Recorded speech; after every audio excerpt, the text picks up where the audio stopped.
রাধে রাধে।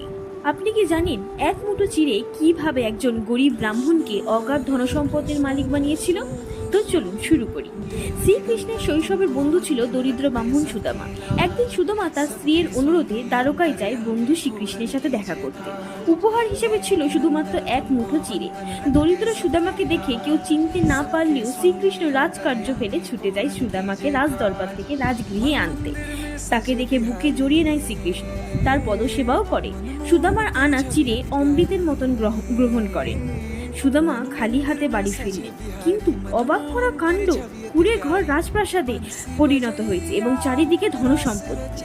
সত্যিকার আর বন্ধুর নিঃস্বার্থ ভালোবাসার চেয়ে বড় উপহার আর কিছুই নেই। এইটিই বোঝাতে চেয়েছেন শ্রীকৃষ্ণ এই গল্প থেকে। এমন আরও পৌরাণিক গল্প জানতেই চ্যানেলটিকে সাবস্ক্রাইব করুন। গল্পটি ভালো লাগলে লাইক, শেয়ার ও কমেন্ট করতে ভুলবেন না। হরে কৃষ্ণ।